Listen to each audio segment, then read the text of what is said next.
چھوٹا ہو جاتا ٹھیک تھا. صحیح فرمایا آپ نے. بس فاتحہ.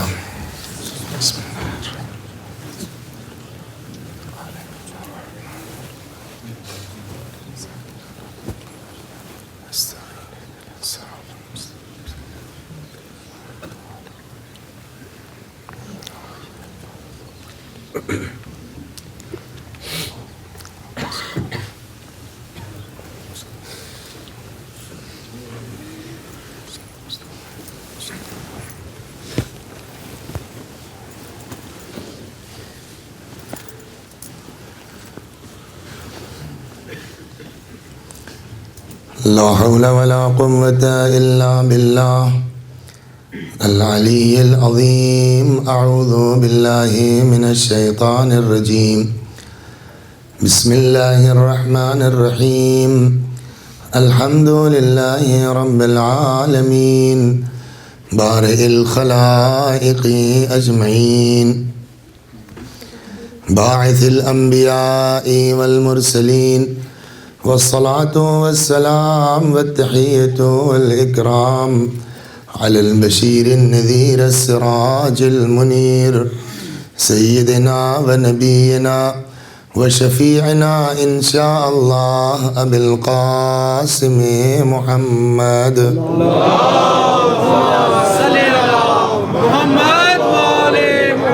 اللهم صل عليه وعلى أهل بيته مظاهر جلالك وجمالك الذين كلامهم نور وأمرهم رشد ووصيتهم التقوى وفعلهم الخير وعادتهم الإحسان وسجيتهم الكرم ولعنة الله على أعدائهم الشاكين فيهم المنحرفين عنهم أجمعين. أما بعد، صدق الله تعالى حيث يقول وهو أصدق القائلين وقوله الحق.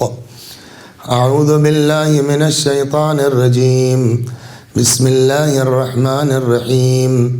قل لا أسألكم عليه أجرا إلا المودة في القربى. صلوات محمد.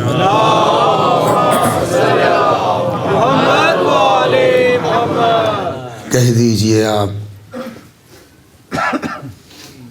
کہ نہیں سوال کرتا ہوں میں تم سے کچھ اجرت رسالت کے سلسلے میں الا المودۃ فی القربہ، سوائے اس کے کہ ہمارے قرابت داروں سے محبت کرو.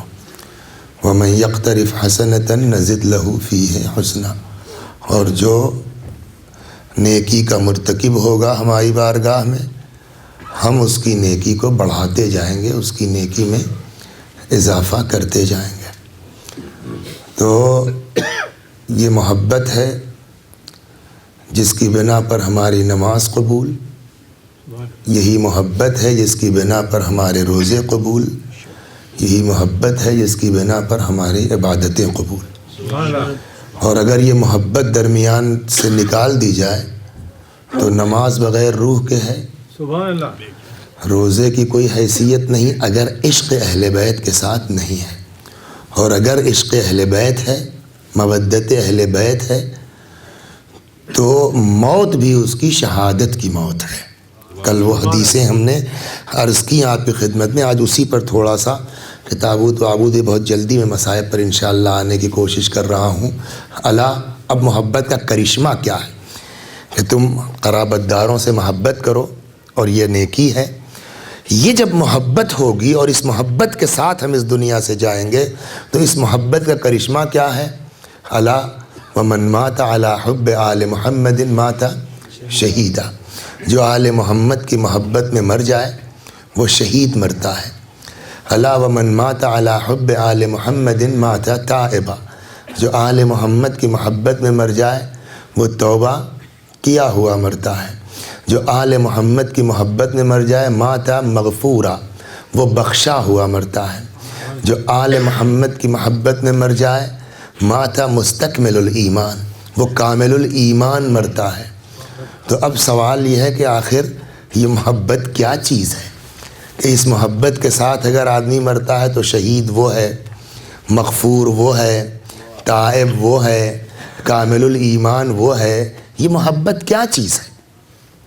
تو اب اس محبت، دیکھیے جس چیز کو، ظاہر سی بات ہے کہ آدمی کو اگر پی ایچ ڈی کی ڈگری لینی ہے تو اس کے لیے ویسا امتحان دینا ہوگا، سمپلی اس کو جو ہے وہ ہائی اسکول پاس کرنا تو اس کے امتحانات اس طرح کے ہوں گے، تو جیسی سند آپ کو چاہیے ویسا امتحان ہوگا۔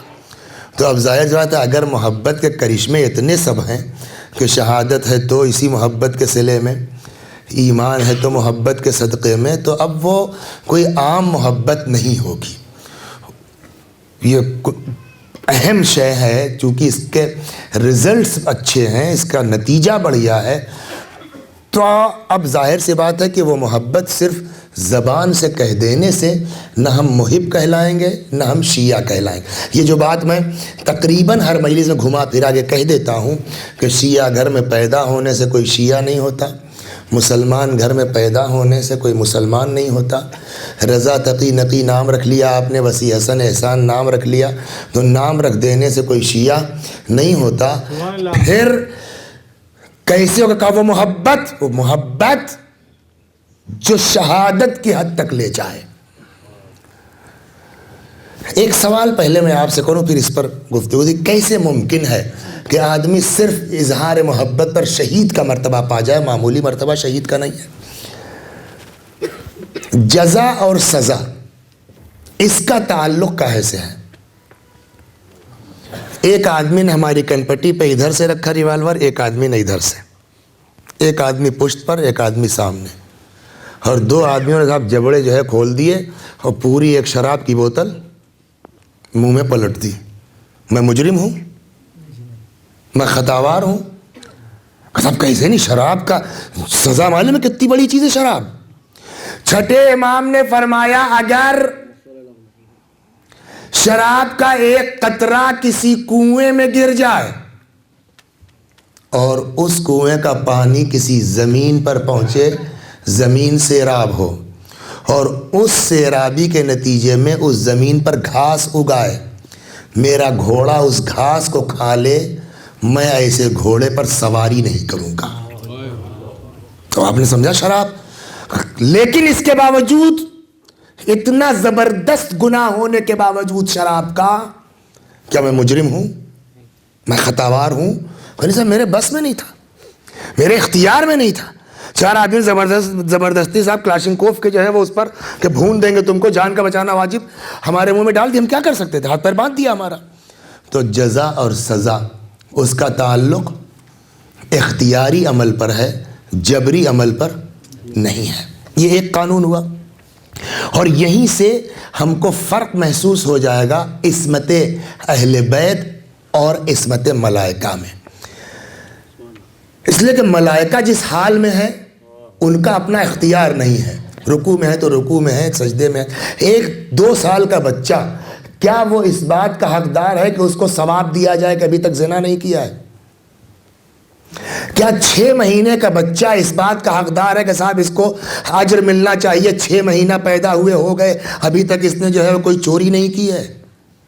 مطلب 6 مہینے کا بچہ، چوری کی صلاحیت ہی نہیں ہے اس میں، اب اگر اس نے چوری نہیں کی تو کون سا کمال ہے؟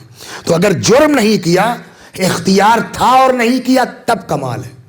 اہل بیت علیہ السلام کی عصمت میں اور انبیاء کی عصمت میں یہی ملائکہ کی عصمت میں یہی فرق ہے۔ ملائکہ کی عصمت بچوں کی عصمت کی طرح جبری عصمت، اہل بیت کی عصمت اختیاری عصمت۔ تو ادھر گئے بغیر، اصل مقصد ہمارا عرض کرنے کا یہ ہے کہ جزا اور سزا کا تعلق کاہے پر ہے؟ اختیار پر۔ مجبوراً کوئی آپ نیک عمل کر دیجئے، اس کا کوئی ثواب نہیں، مجبوراً کوئی گناہ ہم سے ہو جائے، اس کی کوئی سزا نہیں۔ ایک بات ہو گئی۔ اب آئیے، انتقال ہو گیا، مر گئے، میدان محشر میں پہنچے، وہ لمبی لائن لگی ہے صاحب حساب و کتاب کی۔ اتنے میں کچھ لوگ آئے، وہ صاحب نان اسٹاپ چلے جا رہے ہیں، اس لیے کہ روایت میں ایک شخص نے آ کے مولا علی سے پوچھا، مولا یہ بتائیے شہید کا حساب و کتاب کیوں نہیں ہوگا؟ تو شہید بلا حساب و کتاب جائے گا بہشت میں۔ اب ہم لوگ کھڑے ہیں صاحب پورے مرکز اہل بیت والے سب کے سب وہاں کھڑے ہیں حساب کے چکر میں، اور اتنے میں صاحب ایک گروپ آیا، وہ چلا گیا. ہم نے بھائی یہ کون لوگ ہیں، ان کا کوئی حساب کتاب نہیں. تو پتہ یہ چلا کہ صاحب یہ لوگ شہید ہیں، اس لیے ان کا کوئی حساب و کتاب. تو ہم کو کھلے گا نہیں. صاحب یہ تو اچھی بات ہے صاحب، یہ لوگ چلے گئے صاحب ایک تلوار کھا کر کے، اور ہم لوگ یہ زندگی بھر جھیلتے رہے اور ہم کو یہاں حساب کتاب دینا پڑے گا. اب ہم نے اللہ کی بارگاہ میں کیس دائر کر دیا، اس لیے کہ خدا عادل ہے. اس نے ہم کو حکم دیا ہے کہ عدل سے کام لو، اور جو اللہ دوسروں کو کہے گا بندوں کو کہ عدل سے کام لو، وہ خود خلاف عدل تو کر نہیں سکتا. تو ہم کو اس کے سپریم کورٹ میں کیس کرنے کا حق ہے. پالنے والے ہم تھے جو بدر میں نہیں گئے، ہم تھے جو خندق میں نہیں گئے. اگر آپ نے ہم کو اس زمانے میں پیدا کیا ہوتا، ہم رسول اللہ کے زمانے میں ہوتے اور بدر میں نہ گئے ہوتے تو آپ کہتے. ہم اس زمانے میں پیدا ہوئے ہوتے اور خیبر میں نہ گئے ہوتے تو آپ کہتے. ہم اس دور میں ہوتے اور صفین میں علی علیہ السلام کی طرف سے جنگ نہ کرتے تو آپ کہتے. ہماری کیا خطا ہے؟ ہم کو آپ نے سن 1940 میں کراچی میں پیدا کیا، آپ نے ہم کو سن 1965 میں صاحب فیض آباد میں پیدا کیا، آپ نے ہم کو سن 42 میں لکھنؤ میں پیدا کر دیا. تو ہم اس زمانے میں تھے کب؟ ہم ہوتے نہ جاتے تو آپ کہتے. تو یہ صاحب اچھی زبردستی کہ ہم کو آپ نے 1400 سال کے بعد پیدا کیا، اور اس کے بعد صاحب آپ کہہ رہے ہیں کہ صاحب تم لوگوں کا حساب کتاب ہوگا تو اس لیے کہ تم لوگ شہید نہیں ہو. ہمارے سامنے حالات رہے ہوتے. آج بتائیے کیسے ہو جائیں شہید؟ ہم آج بھی تیار ہیں شہید ہونے کے لیے. جواب کہ اب تو امام پردہ غیب میں ہے، بغیر امام کی مرضی کے تو کچھ ہو نہیں سکتا. اچھا ہم یہ اللہ کے ہاں بحث کر ہی رہے تھے کہ تب تک ایک دوسرا گروپ آ گیا. کہنے لگا کیا بھائی کیسی بھیڑ لگائے ہو تم لوگ؟ ہم نے کہا صاحب یہ زبردستی کی بات ہے. ہم اگر پیدا ہوئے ہوتے اس زمانے میں مدینے میں رہے ہوتے، پیغمبر کے ساتھ نہ گئے ہوتے تب تو بات بھی تھی. ہم پیدا ہوئے صاحب 1400 برس کے بعد، ہم کو شہادت کے فیض سے محروم کیوں رکھا گیا؟ تو ان لوگوں نے کہا یار تم لوگ تو چلو پیچھے، تم سے پہلے تو ہمارا کیس ہے. ہم نے کیوں کر لگے؟ ہم تو خیبر میں گئے تھے اور بچ کے چلے آئے. صلوات محمد. غور کیجیے،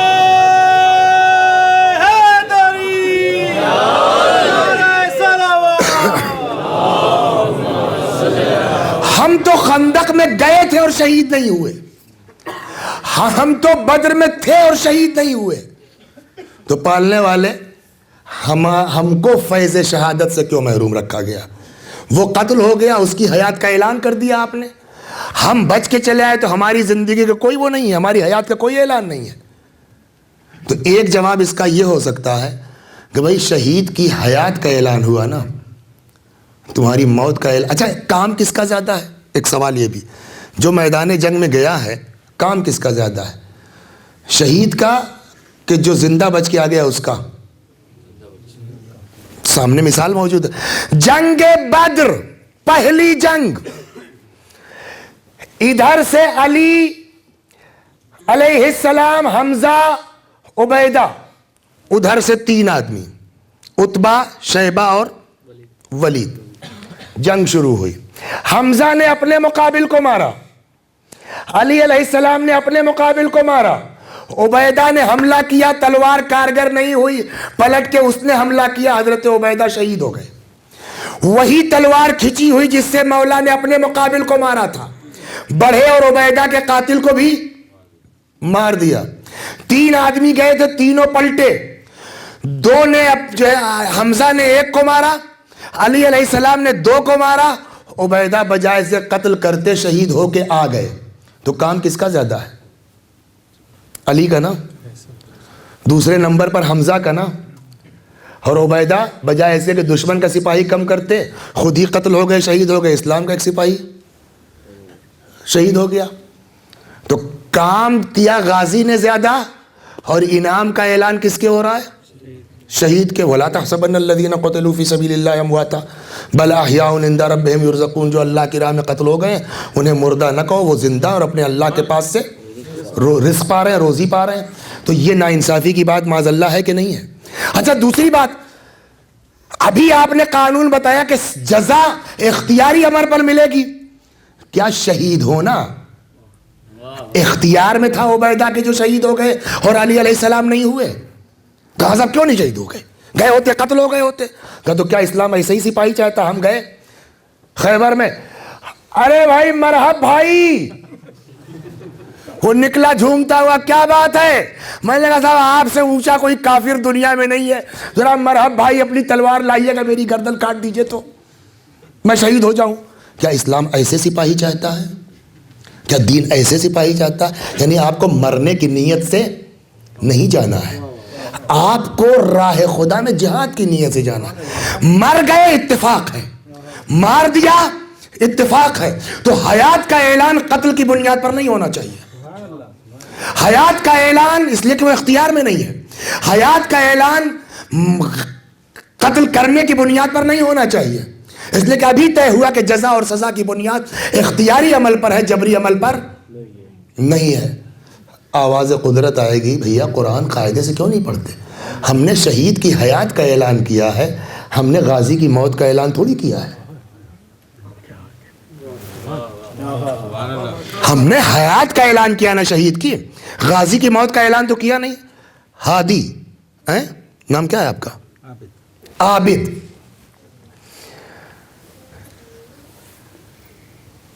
شاعر ہیں. میں نے کہا عابد شاعر ہیں. آپ کو کیا نام ہے؟ رضا صاحب نے کہا صاحب آپ کو یہی دکھائی دیے پورے مجمع میں شاعر، اور میں ان سے بہتر شاعری کرتا ہوں، میری شاعری کا اعلان آپ نے ممبر سے کیوں نہیں کیا؟ میں نے کہا بھائی میں نے ہادی کو کہا ہے، عابد کو کہا ہے کہ شاعر ہیں، آپ کو تھوڑی میں نے کہا کہ شاعر نہیں ہیں.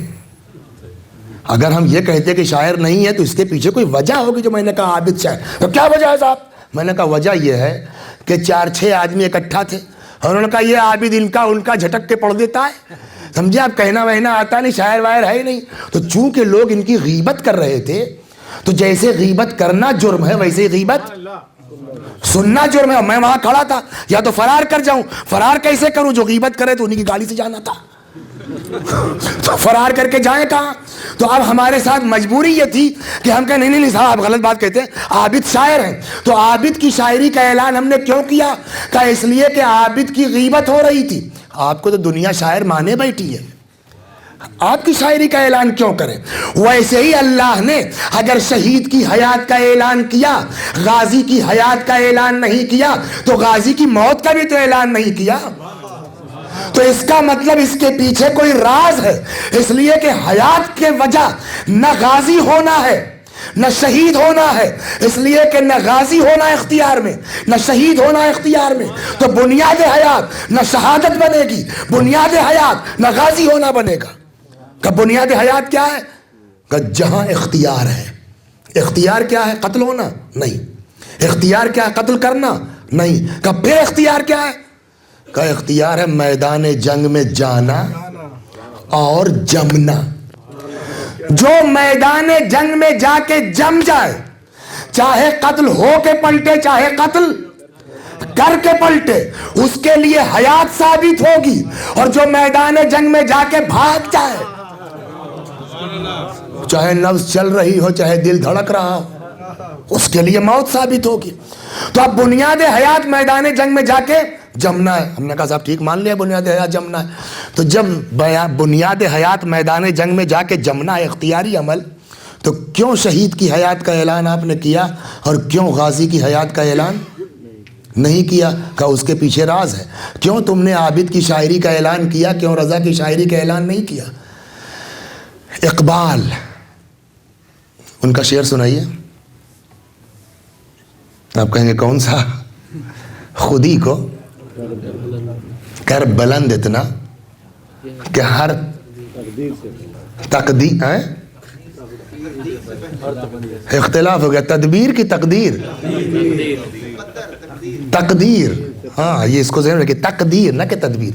خودی کو کر بلند اتنا کہ ہر تقدیر سے پہلے خدا بندے سے خود پوچھے بتا تیری. میں سمجھتا ہوں شاید اسی شہداء کے تناظر میں اقبال نے یہ شعر کہا ہے. ایک یہ بھی تصور ہو سکتا ہے، میں کوئی نقاد نہیں ہوں، نہ شاعری مجھ کو آتی ہے.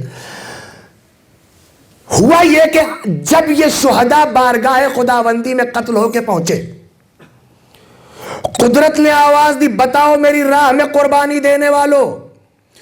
تمہیں اجرت کے طور پر کیا دے دیا جائے؟ یہ ہے خودی کو کر بلند اتنا کہ ہر تقدیر سے پہلے خدا بندے سے خود پوچھے بتا تیری، بتاؤ تمہیں کیا چاہیے، رضا کیا ہے تمہاری؟ اور یہ اتنی خودی ان کی بلند ہے کہ پتہ ہے روایت کیا کہتی، جواب کیا دیا انہوں نے پلٹ کے کہا پالنے والے ہم کو کچھ نہیں چاہیے۔ خودی اتنی بلند ہے ان کی، بس اتنا کر دے کہ ہم کو دوبارہ دنیا میں بھیج دے، ہم پھر تیری راہ میں جہاد کرنا چاہتے ہیں۔ آواز قدرت آئی کہ ہمارا قانون ہے کہ جو ایک بار چلا گیا وہ دوبارہ نہیں جائے گا، اب اور تم کو کچھ مانگنا ہو تو مانگو۔ آپ ان دونوں آیتوں کی تفسیر پڑھیے، تفسیر نمونہ وغیرہ تو یہاں انگلش میں مل جائے گی، شاید وہاں یہ روایت آپ کو مل جائے گی۔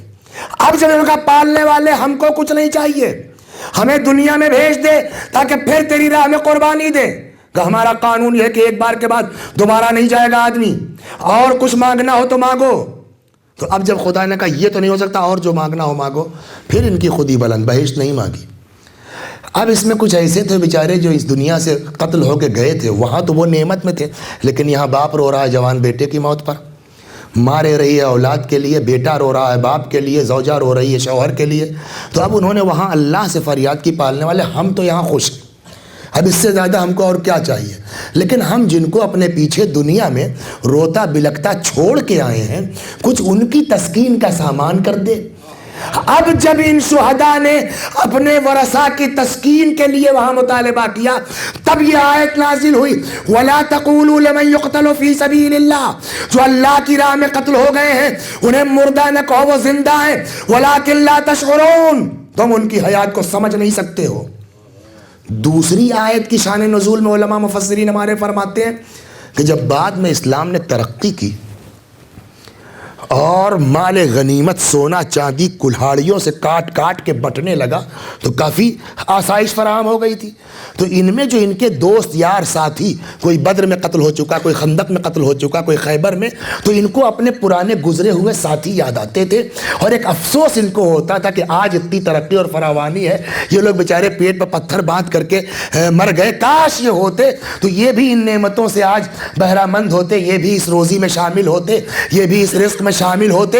تو ان کی تسکین کے لیے یہ آیت نازل ہوئی، وَلَا تَحْسَبَنَّ الَّذِينَ قُتِلُوا فِي سَبِيلِ اللَّهِ أَمْوَاتًا، جو اللہ کی راہ میں قتل ہو گئے ہیں انہیں مردہ نہ سمجھو، وہ زندہ ہیں، عِندَ رَبِّهِمْ يُرْزَقُونَ، تم یہاں روزی کھا رہے ہو، وہ اپنے اللہ کے پاس روزی پا رہے ہیں۔ تو وہاں چونکہ ایک وجہ تھی اعلان حیات کے لیے، وہ کر دیا گیا۔ شہید کو کوئی ضرورت اس طرح کی نہیں تھی، لہٰذا ان کی حیات کا اعلان، صلوات بر محمد وآل۔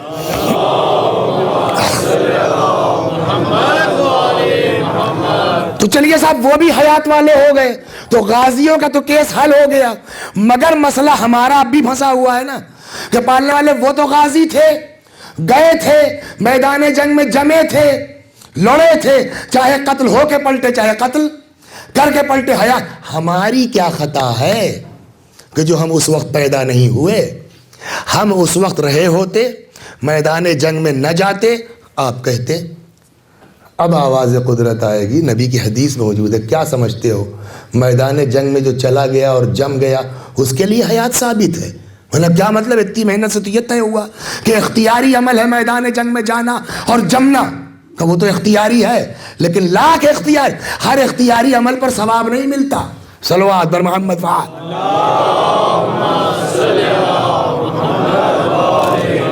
کیا جو بھی میدان جنگ میں جائے، جمے، لڑے، چاہے قتل ہو جائے چاہے قتل کرے، اس کے لیے حیات ثابت ہے؟ میں نے کہا صاحب ابھی تو ہم نے یہی کہا۔ کہا اب اس قصے کا مطلب بتاؤ کیا ہوا؟ دور پیغمبر ہے، فوجیں دونوں آمنے سامنے ہیں، ادھر سے ایک پہلوان نکلا، اب ادھر سے ایک صاحب دیکھ رہے ہیں، اچانک ان کو ارے کیا شاندار سواری ہے اس کی، کیا بہترین گدھا ہے، قانون کے مطابق جو مارے گا مال غنیمت اس کا۔ تو قبل اس کے کہ پیغمبر سے اجازت ملتی، کہتے جاؤ فلاں تم، یہ اپنا انہوں نے صاحب گھوڑا کدایا آگے بڑھے کہ اگر میں مار دوں گا تو یہ گدھا مال غنیمت میں مجھ کو مل جائے گا۔ یہ بیچارے صاحب گئے میدان جنگ میں، تلوار نکالی، اتفاق سے وہ 20 پڑ گیا، یہ قتل ہو گئے۔ اب وہاں سے قتل ہو کے آئے تو میدان جنگ میں گئے، جمے، لڑے، قتل ہو گئے وَلَا تَحْسَبَنَّ الَّذِينَ قُتِلُوا فِي سَبِيلِ اللَّهِ أَمْوَاتًا، ہم ان کو شہید کہیں گے کہ نہیں کہیں گے؟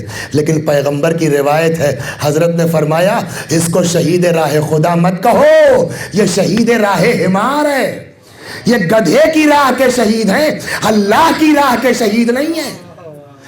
اب مسئلہ کیا ہوا یہاں کے بعد پھر پھنسی، یعنی میدان جنگ میں جانا کمال نہیں ہے، جمنا کمال نہیں ہے، لڑنا کمال نہیں ہے، کمال یہ کہ نیت کیا تھی، اللہ کے لیے میدان میں گئے تھے یا گدھے اور مال غنیمت کے لیے گئے تھے؟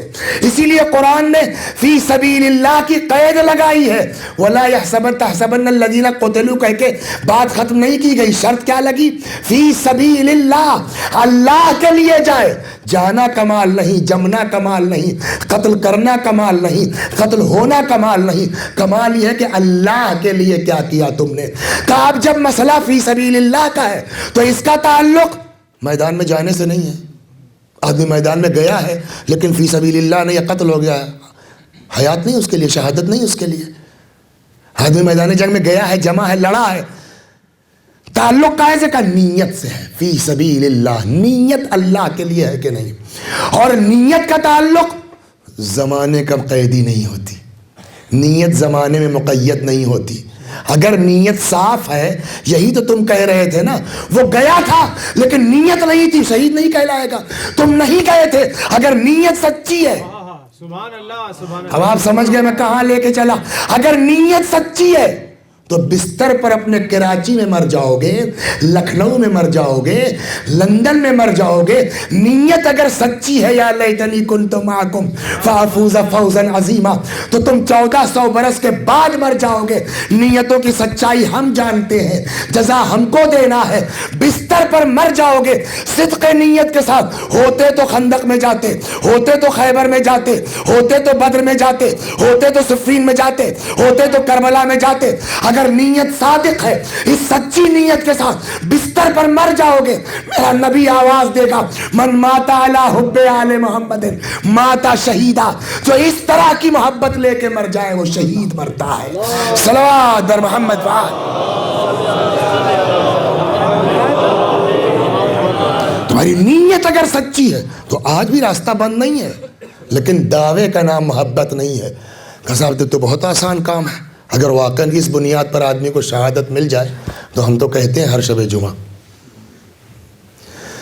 یا لیتنی کنت معکم فافوز معکم یا فافوز فوزا عظیما۔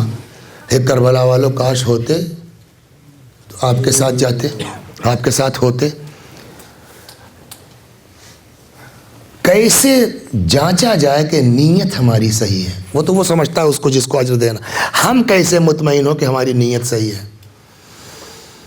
ان کے لڑکے کی شادی تھی، ایسے ہی گفتگو ہوئی تھی کہ انشاءاللہ مولانا آپ کو اطلاع دیں گے، بلوائیں گے۔ ہم نے کہا ہاں ضرور حاضر ہوں گے۔ بعد میں جو ہے وہ معلوم ہوا 2 دن کے بعد، کہہ رہے وہ آپ کو میل نہیں کیا، انہوں نے کارڈ نہیں بھیجا، ان کے لڑکے کی شادی ہو گئی ہیں۔ میں نے فون کیا، بھائی مبارک ہو۔ کہنا ہاں وہ مولانا میں نے سوچا کہ یہ زمانہ جو ہے وہ ویسا ہے اور آپ کو بلا وجہ 50,000 روپے ٹکٹ میں لگ جائیں گے، آپ کہاں تشریف لائیں گے، پریشان ہوں گے۔ تو اب چونکہ شادی ہو چکی ہے اور آخری بیٹا تھا، اب ہونا نہیں ہے۔ میں نے کہا صاحب آپ کو اس کی کیا فکر تھی، خرچ مجھ کو کرنا تھا نا، آپ کہتے تو، آپ اطلاع تو دیتے، آپ ایک فون تو کرتے، آپ میل تو کرتے، آپ کارڈ تو بھیجتے۔ ارے آپ ایک ٹکٹ کے میں چارٹر پلین کر کے آتا صاحب میرے لیے بچہ۔ کیوں اتنی ہم اصرار کے ساتھ کہہ رہے ہیں؟ چونکہ پتہ ہے کہ اب شادی ہو چکی، دوسری ہونا نہیں ہے، دوسرا کوئی بچہ ہے ہی نہیں کہ یہ بلائیں گے۔ جب ہم کو یہ پتہ ہے کہ وقت نکل چکا تو ہم بہت اصرار کے ساتھ کہیں گے نا۔ شب جمعہ کھڑے ہوئے کربلا کا رخ کر کے اور ہم نے پڑھا یا لیتنی کنت معکم فافوز معکم، ایک کربلا والوں کاش ہوتے تو ہم آپ کے ساتھ ہوتے۔ پیچھے سے شیطان نے پکارا شاباش، اور آنکھ بند کر کے آنسو ٹپکا ٹپکا کے کہو، اس لیے کہ پتہ ہے نا اب تو کربلا ہو چکی ہے، اب تو کربلا ہونی نہیں ہے، تو کہنے میں کیا جاتا ہے، پھینکنے میں کیا جاتا ہے۔ اور جب یہ ہمارے ذہن میں تصور آیا اور ہم نے یکجا کر کے کہا یا لیتنی کنت معکم فافوز معکم، شیطان نے کہا شاباش مکار انسان شاباش، اور خلوص کے ساتھ کہے، اس لیے کہ پتہ ہے کہ کربلا اب نہیں ہونی ہے، گھبرائے پالنے والے کیسے ہم کو اطمینان ہو، ہماری نیت سچی ہے، ہماری نیت صادق ہے، آواز قدرت آئے گی، اسی لیے میں نے ایک حسین کو روک رکھا ہے، پردہ غیب میں رکھا ہے، اور اس کے ظہور کا کوئی وقت معین نہیں کیا ہے، تاکہ جب تم، اور متوقع دن ظہور کا جمعہ رکھا ہے، تاکہ جب شب جمعہ کہو تمہارے ذہن میں یہ ہو کہ اگر صبح میرا مولا ظہور کرے گا، صبح ہم حسین زماں کے ساتھ جائیں گے جہاد کے لیے، اگر اس نیت کے ساتھ تم مر جاتے ہو تو من مات علی حب آل محمد مات شہید، صلوات بر محمد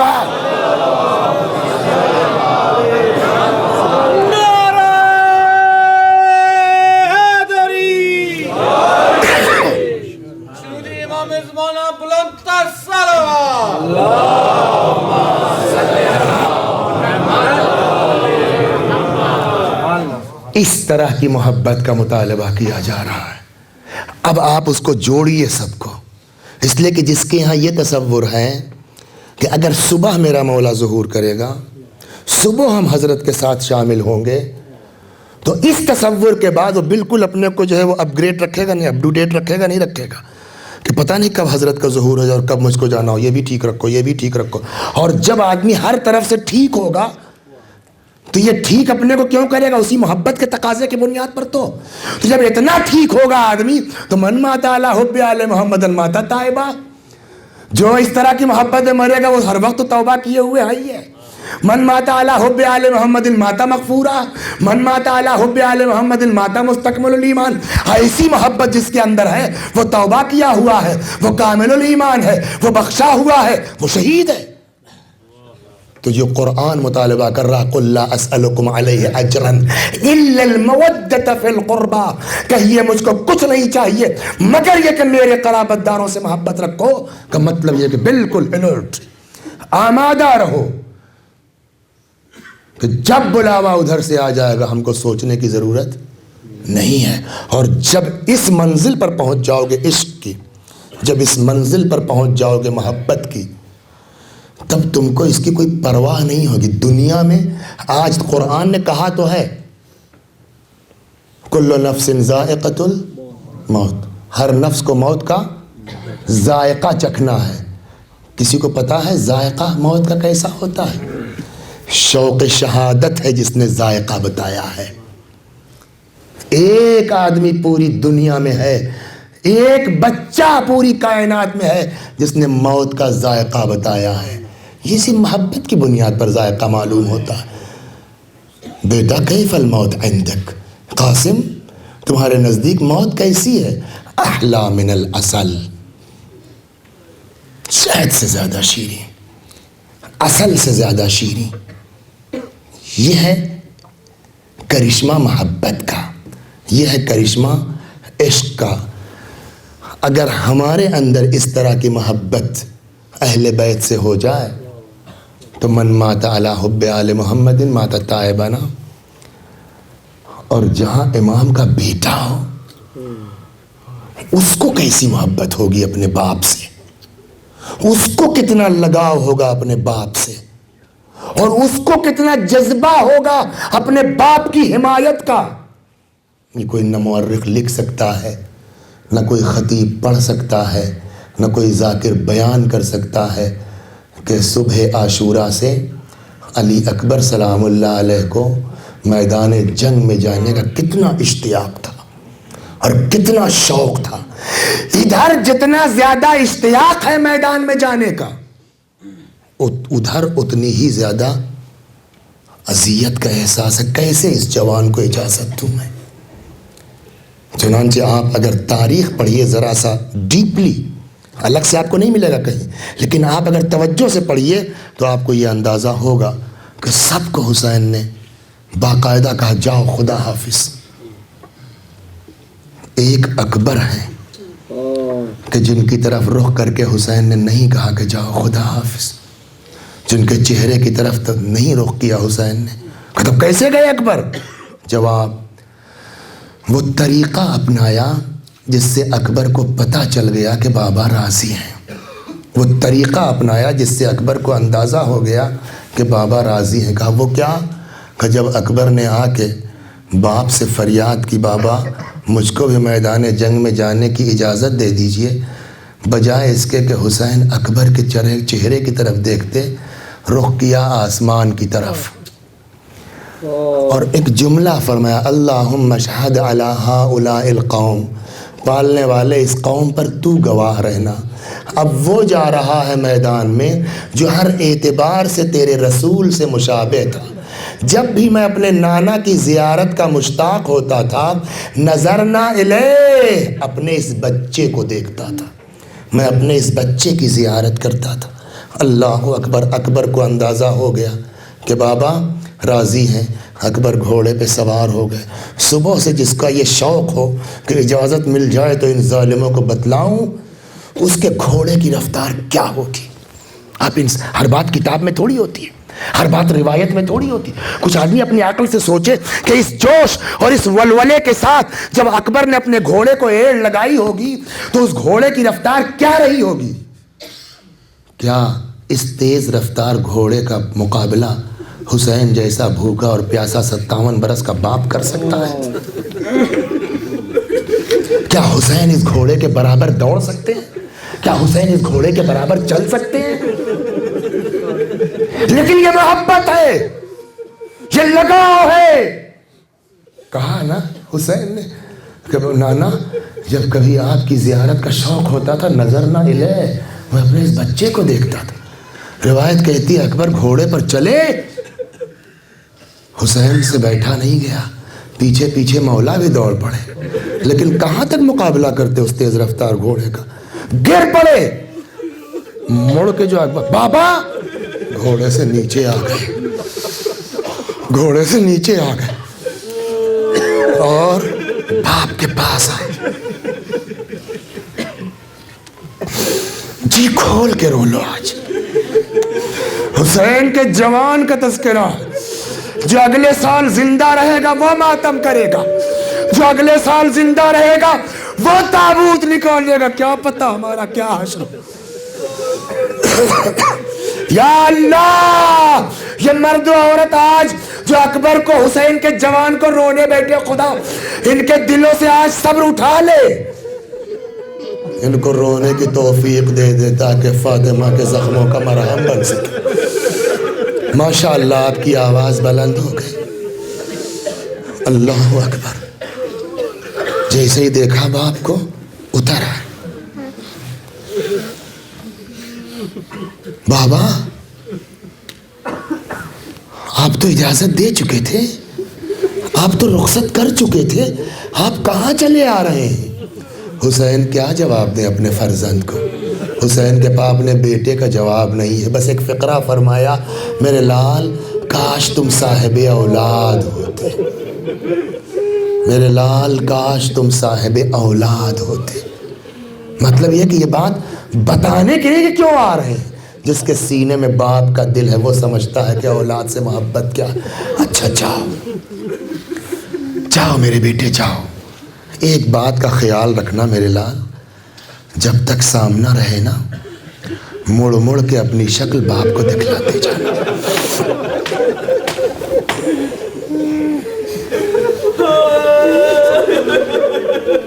مڑ مڑ کے اپنی شکل باپ کو دکھلاتے جانا.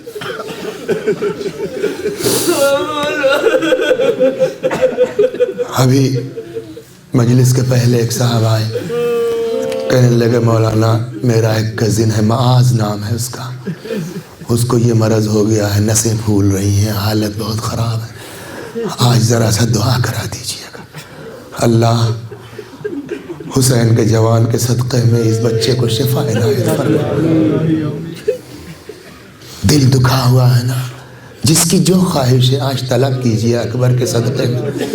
آقا حسین آج اس مجلس میں جو بھی آیا مولا تمہیں تمہارے اکبر کی قسم ہے مولا اس پر ایک توجہ کرتا. یہ آپ کے ہاں جو خدمت گزار ہیں بیچارے منو بھائی خدمت کرتے رہتے ہیں، پرسوں بھی کہا تھا انہوں نے، کل میں بھول جاتا تھا، اتفاق سے اس وقت یاد آیا. یہ بیچارہ اللہ اکبر کے طفیل میں اس کو اپنے بچوں سے ملا دے. 6-7 برس سے یہ بندہ خدا یہاں ہے، اپنی اولاد کو نہیں دیکھ پا رہا. یا اللہ اس کے کام کو پورا کر دے.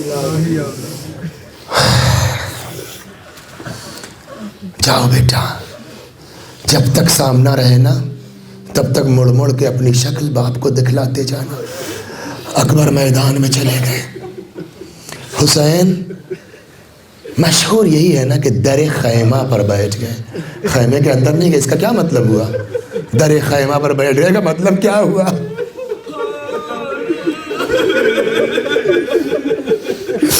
بے چین ہے حسین، بے چین ہے مولا، در خیمہ پر بیٹھ گئے۔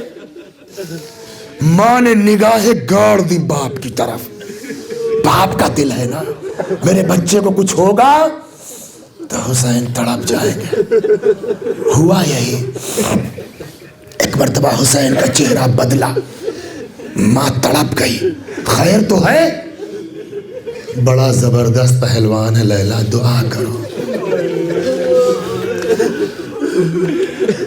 بڑا زبردست ہے پہلوان ہے، ماں کی دعا بیٹے کے حق میں قبول ہوتی ہے۔ کیا حسین دعا کرتے تو قبول نہ ہوتی ہے؟ حسین امام ہے۔ رک کر کے ایک تبلیغی بات کہتا چلوں، یہاں پردیس میں ہو، سب کی ماں ساتھ میں نہیں ہے نا، اپنی ماں کا خیال رکھو، ماں کو اپنی خیریت بتاتے رہو، ماں کو اپنی خیریت سے آگاہ کرتے رہو۔ ماں کی دعا بچوں کے حق میں قبول ہوتی ہے۔ حسین نے بتایا، حسین خود دعا نہیں کر سکتے تھے، لیلا دعا کرو، ماں کی دعا بچے کے حق میں قبول ہوتی ہے۔ لیلا نے دعا کے لیے ہاتھ پھیلا دیے۔ ماشاء اللہ، اجرکم علی اللہ۔ لیلا نے دعا کے لیے ہاتھ پھیلا دیے۔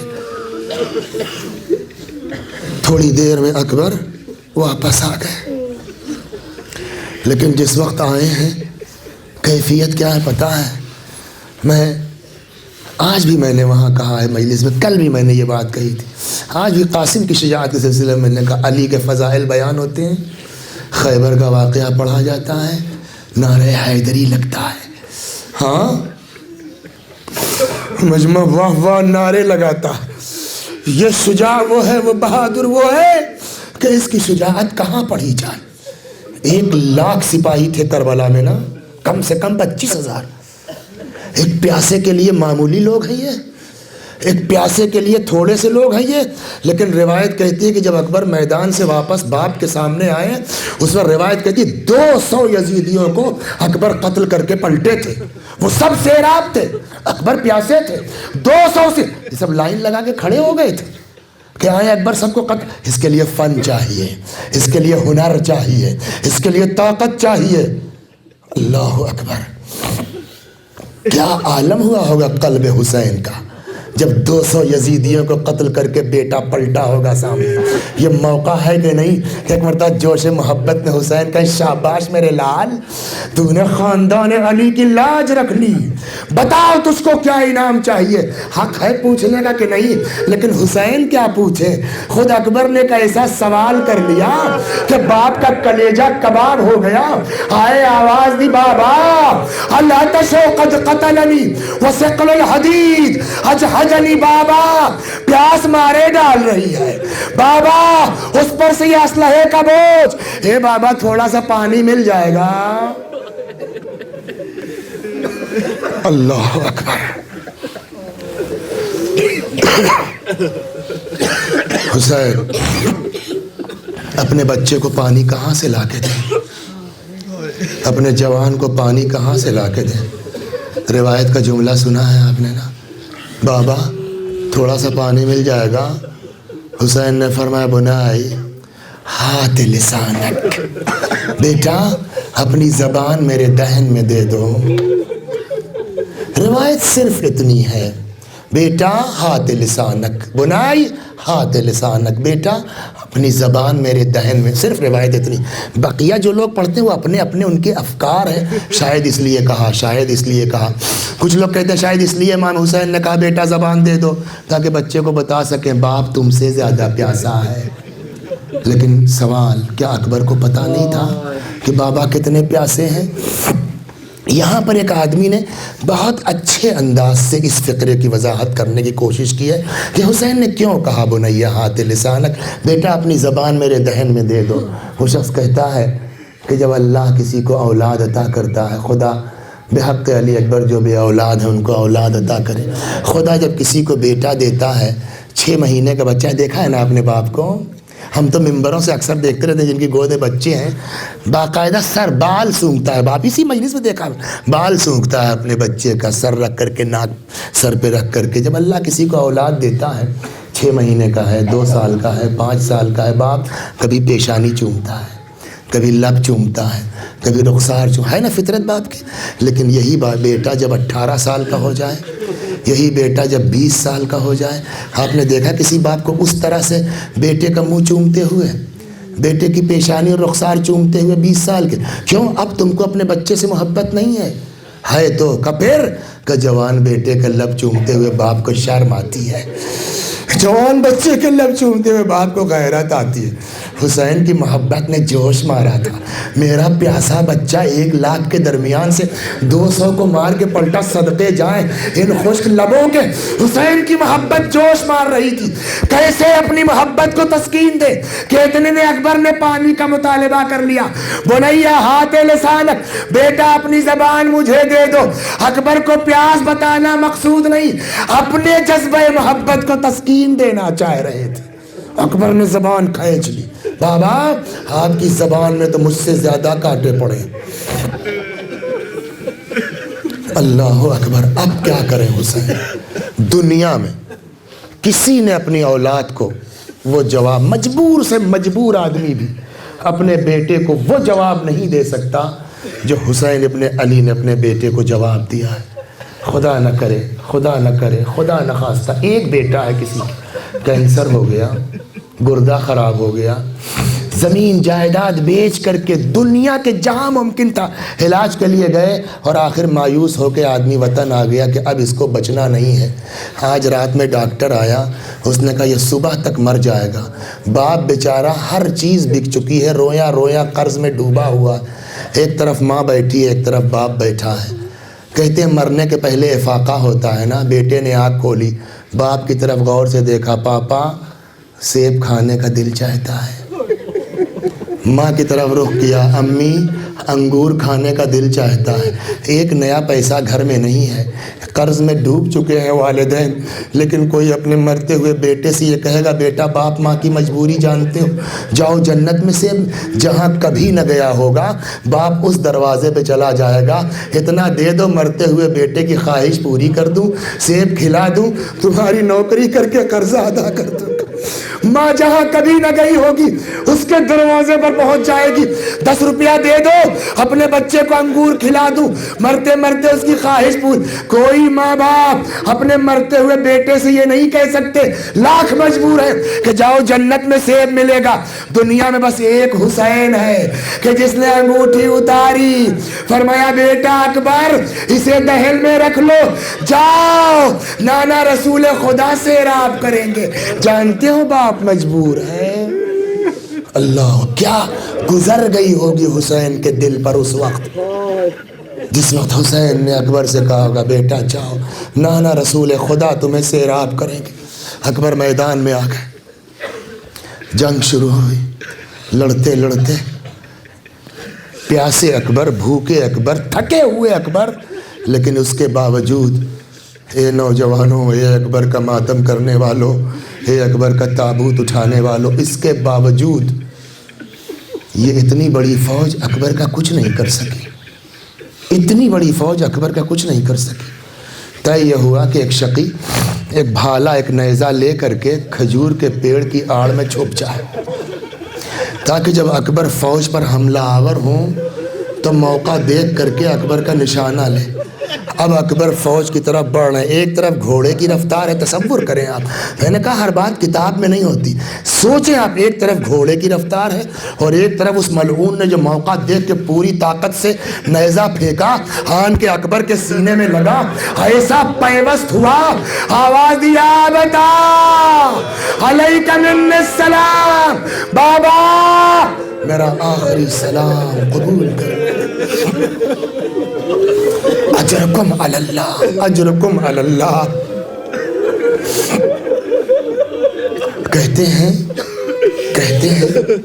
جب حسین کے کان میں آواز پہنچی نا، ایسا شاک لگا ہے مولا کو کہ تاریخ کا بیان ہے، آقا کی آنکھوں کے سامنے اندھیرا چھا گیا۔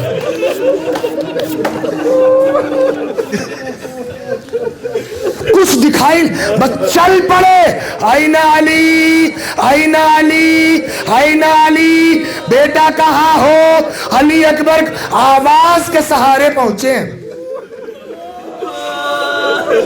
ماشاءاللہ ماشاءاللہ، رک جائیے۔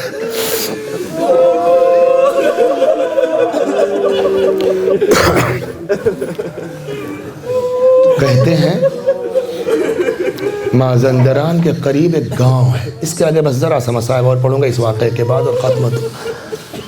اس لیے میں آج کچھ زیادہ مصائب پڑھنے کے ارادے میں ہوں، شاید بی بی زہرا کی توجہ کچھ ہو جائے ہمارے، اس لیے کہ بی بی کو بھی بڑا قلق ہے اس شہادت کا جو میں قصہ سنانے جا رہا ہوں۔ اسی مازندران کے قریب کوئی گاؤں ہے، 32 لڑکے ایک سال چہلم کے قریب آمادہ ہوئے، چلو اب کی چہلم کربلا میں کیا جائے، تیار ہو گئے۔ مگر ہم لوگوں کو کچھ پتہ نہیں ہے، بغل کے گاؤں سے ملا عباس چاوش ہر سال جاتے ہیں کربلا، آؤ ان کو ساتھ لے لیا جائے۔ لڑکے پہنچے، حضور کربلا جاؤ، مولا قبول کرے؟ کہا نہیں، آپ ہر سال جاتے ہیں نا، ہم لوگوں کے ساتھ چلیے، ہم لوگوں کو کچھ پتہ نہیں ہے۔ انہوں نے کہا میری اپنی کچھ مجبوریاں ہیں، جاتا تو ہوں ہر سال لیکن اس سال۔ کہا آپ مجبوری بتائیے اپنی۔ لڑکوں نے ان کی مشکلات حل کی، 32 لڑکے نوجوان، مجھ کو بار بار بتایا جا رہا ہے اس وقت یہاں ماشاءاللہ اس لندن شہر میں ہمارے نوجوان لڑکے جو پڑھنے کی غرض سے آئے ہیں یا کسی بھی اس سے، اس قدر انہماک کر رہے ہیں عزاداری میں، جہاں جس سے جو سنٹر قریب ہے، اس طرح ماشاءاللہ یا اللہ ان نوجوانوں کے علم و عمل سے مالا مال فرما جو حسین کے لیے کوشش کر رہے ہیں۔ 32 نوجوان پیدل چل پڑے کربلا کے لیے۔ دن بھر چلتے ہیں، رات میں آرام کرتے ہیں، پھر دن میں چلتے ہیں، یہاں تک کہ آخری منزل آئی۔ بچے شام کا وقت ہوا، رکے کہ اب کل 2-4 گھنٹے کا سفر اور ہوگا، کربلا پہنچ جائیں گے۔ اتنے میں جب اندھیرا ہوا، دور سے روشنیاں جلنے لگیں۔ مرحوم ملا عباس چاوش نے بچوں کو متوجہ کیا، وہ روشنی دیکھ رہے ہو دور؟ کہاں کا پتہ یہ روشنی کہاں کی ہے؟ کہاں کی؟ کہ وہ کربلا ہے، سامنے روضہ امام حسین علیہ السلام کی روشنی۔ بچوں تھک تو گئے ہو تم لوگ، آج کون سی رات ہے؟ کا شب جمعہ۔ کہ تھک تو گئے ہو لیکن شب جمعہ کی زیارت کی فضیلت ہی اور ہے، پتہ نہیں اگلی جمعرات تک کون زندہ رہے کون نہ رہے، اگر ہمت کرو تو آدھی رات تک پہنچ جائیں گے کربلا۔ سب عاشق لڑکے تو بسم اللہ چلیے، بچے چل پڑے، نصف شب کے قریب کربلا پہنچے۔ سامان مسافر خانے میں پھینک کے ملا عباس نے کہا قبل اس کے کہ صبح ہو جائے پہلے چل کے شب جمعہ کی زیارت کر لو، فضیلت ہاتھ سے نہ جانے پائے۔ بچے آ گئے روضہ امام حسین، جو لوگ گئے ہیں انہوں نے دیکھا ہے، جو نہیں گئے خدا سب کو توفیق عنایت فرما۔ جس روضے پر آپ جائیں گے قبر پر جو جالی ہے اس کے 4 خانے ہیں نا، چوکور، لیکن حسین علیہ السلام کی قبر پر جو جالی ہے اس کے 6 کونے ہیں۔ یوں آئی ہے جالی، پھر یوں پتلی ہوئی ہے، پھر یوں ہے۔ کیوں؟ روایت کہتی یہ حسین کی قبر ہے اور یہ پایتی حسین کے جوان علی اکبر کی قبر۔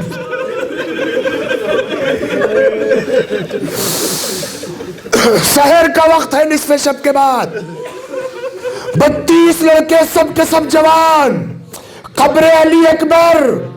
میں بیان کر رہا ہوں، آواز بلند ہے نا، ذرا اس کا تصور کیجئے۔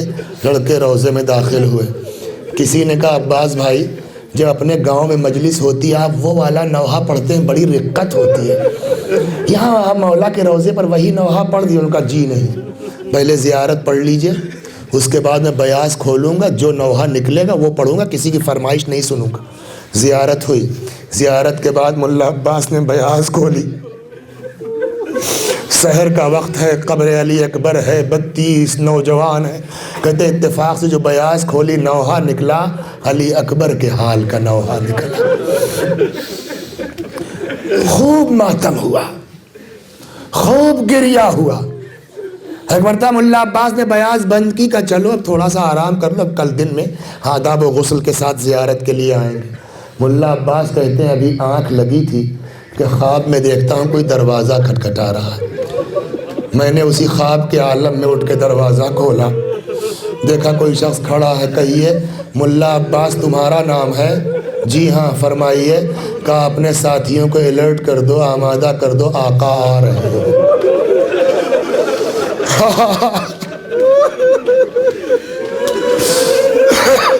اپنے ساتھیوں کو آمادہ کر دو، آقا آ رہے ہیں۔ اتفاق جھٹکے میں نہیں توجہ۔ کون آقا؟ وہی جن کی محبت میں تم لوگوں نے رات کو رات نہیں سمجھا، تکان کو تکان۔ مولا حسین! ہاں کہاں ہے میرا مولا؟ بتا دو، ہم چل کے سر قدموں پہ رکھ دیں۔ وہ کیوں زحمت کریں گے؟ ہم کو جتنا حکم ملا ہے اس سے زیادہ ہم نہیں کہہ سکتے۔ ملا عباس کہتے ہیں اسی خواب کے عالم میں آ کے میں نے دوستوں کو اٹھانا، اٹھو مولا آ رہے ہیں، اٹھو آقا آ رہے ہیں، اٹھو حسین آ رہے ہیں۔ کہ اتنے میں کیا دیکھا؟ آقا سید الشہداء سلام اللہ علیہ تشریف لے آئے۔ آج ایک معمولی سا نوسکر حسین کی بارگاہ کا، ایک معمولی سا عالم دین کہیں پہنچ جاتا ہے، مومنین اس کے احترام کے لیے کھڑے ہو جاتے ہیں۔ کسی بز میں اگر حسین علیہ السلام آ جائیں، لاکھ تھکا ہوا ہو آدمی وہ بیٹھا رہے گا، لیکن کتنی محبت آقا کو اپنے زائروں سے ہے۔ ملا عباس کہتے ہیں ہم لوگ اٹھنے لگے، امام حسین نے فرمایا عباس تم کو میرے حق کی قسم ہے، تم لوگ تھکے ہو، بیٹھ جاؤ۔ بٹھلایا بٹھلایا، ماشاءاللہ بٹھلایا۔ ملا عباس جانتے ہو میں کیوں آیا ہوں؟ جی آقا فرمائیے۔ کہ 3 چیزیں سبب ہوئی جس کی وجہ سے میں آیا ہوں۔ کیا؟ نمبر 1، جو ہماری زیارت کو آتا ہے ہم اس سے ملنے کے لیے ضرور آتے ہیں۔ اب یہ آدمی کی اپنی لیاقت پر ہے، اس کو پتہ چلے کہ نہ چلے۔ امام نے فرمایا جو ہماری زیارت کو آتا ہے، کتنا بڑا شرف ہے، ہم اس سے ملنے کے لیے ضرور آتے۔ 2، میرے بھائیوں کبھی کسی کو اس کی غربت کی وجہ سے حقیر مت سمجھیے۔ کس کا مرتبہ امام کی بارگاہ میں کتنا ہے نہیں معلوم ہم کو۔ کہ دوسری وجہ یہ ہے کہ تمہارے گاؤں میں جب مجلس ہوتی ہے، فلاں مومن دروازے پر بیٹھ کے مومنوں کی چپلیں ٹھیک کرتا ہے، جانتے ہو اس کو؟ خدمت اعظم معمولی شرف نہیں ہے، خوش قسمت ہیں وہ لوگ جن کو یہ توفیق نصیب ہوئی ہے۔ جانتے ہو وہ امام بارگاہ کے سامنے بیٹھ کے مومنین کی چپلیں سیدھی کرتا ہے۔ کہاں مولا جانتے ہیں؟ کہا اب جب اپنے گاؤں واپس جانا اس مومن کو ہمارا سلام کہہ دے، اس مومن کو ہمارا سلام کہہ دے۔ اور تیسری وجہ یہ ہے ملا عباس ایک بات کا خیال رکھنا، اب جب کبھی ہمارے روضے پر آنا تو ایک بات کا خیال رکھ، جو چاہو نوحہ پڑھو، ہم منع نہیں کرتے، لیکن ایک بات کا خیال رکھنا۔ کیا؟ کہ اگر شب جمعہ ہو تو اکبر کا نوحہ مت پڑھنا۔ اگر شب جمعہ ہو تو اکبر کے حال کا نوحہ، مولا کچھ غلط پڑھ دیا نہیں۔ پھر فرمایا شب جمعہ میرے روضے پر میری دکھیاری ماں ہوتی ہے، شب جمعہ میرے روزے میں میری دکھیاری ماں، ہم سے سنے نہیں جاتے۔ تاریخ سے یہ بات ثابت ہے کہ بی بی زہرا سلام اللہ علیہا کی روح کربلا میں موجود تھی۔ اور اب جو یہاں سے آگے آپ سن رہے ہیں اس تصور کے ساتھ کہ روح فاطمہ دیکھ رہی ہے میرا بچہ اکیلا ہے، روح فاطمہ دیکھ رہی ہے میرا حسین اکیلا ہے، کوئی مدد کرنے والا نہیں ہے۔ این علی این علی این علی، علی اکبر کہاں ہو، علی اکبر کہاں ہو، آواز کے سہارے آئے، سرہانے بیٹھ گئے، سر کو زانوؤں پہ رکھا، بیٹا کہاں تکلیف ہے؟ نیزے کی انی، سر رکھ دیا زمین پر، 2 زانو ہو کے بیٹھ گئے، آستینوں کو سمیٹ لیا، اکبر کے سینے کے پاس ہاتھ لے گئے، اے صاحبان اولاد، یا علی، کہتے نیزے کی انی نکلی، خون مثل فوارے کے، اکبر نے زمین گرم کربلا پر ایڑیاں رگڑنا شروع کی۔ حسین کی کیفیت سنیں گے آپ، تاریخ نے جو منظر کشی کی، اکبر ایڑیاں رگڑ رہے، سینے سے خون ابل رہا ہے، حسین کھڑے ہو گئے، آسمان کو تکتے ہیں، ہاتھوں کو اس طرح ملتے ہیں، بنیا حالت دنیا بعد کلفا، بیٹا تیرے بعد زندہ رہ کے کیا کروں گا، تیرے بعد زندگانی دنیا پہ خاک۔ کہ ایک مرتبہ اکبر نے ہچکی لی، روح جسم سے نکل گئی، حسین نے اپنے آپ کو اکبر کے سینے پہ گرا دیا، رخسارے پہ رخسارہ رکھ دیا، اتنا روئے، ریش مبارک آنسوؤں سے تر ہو گئی۔ دشمن کی بھی اولاد مرتی ہے نا، آدمی یہ نہیں دیکھتا کہ یہ کون ہے، اپنے مذہب کا ہے کہ پرایا، ہندو ہے کہ مسلمان، سنی ہے کہ شیعہ، ارے فلاں کا جوان مر گیا دوڑو، ہوتا ہے نا۔ حسین اپنے جوان پر پچھاڑے کھا رہے، ایک آدمی نہ آیا جو حسین کا بازو تام کر کے جوان کی میت سے جدا کر دیتا۔ زہرا دیکھ رہی ہے، ہائے میرا لال حسین، اب کیا کرے مولا، مجلس ختم ہوئی، آمادہ ہو جائیے، حسین اکیلے ہیں، لیکن آج آپ تابوت نکالیں گے نا، شاید اس کا جواب ہو، مولا ہم نہ تھے کربلا میں۔ اب کیا کرے حسین، 57 برس کا بوڑھا باپ، پیاسا باپ، 18 سال کا کڑیل جوان، لاش کیسے لے کے جائے؟ کہتے ہیں وزن کو تقسیم کرنے کے لیے آقا نے ترکیب یہ نکالی، اکبر کا سر رکھا اپنے کاندھے پر،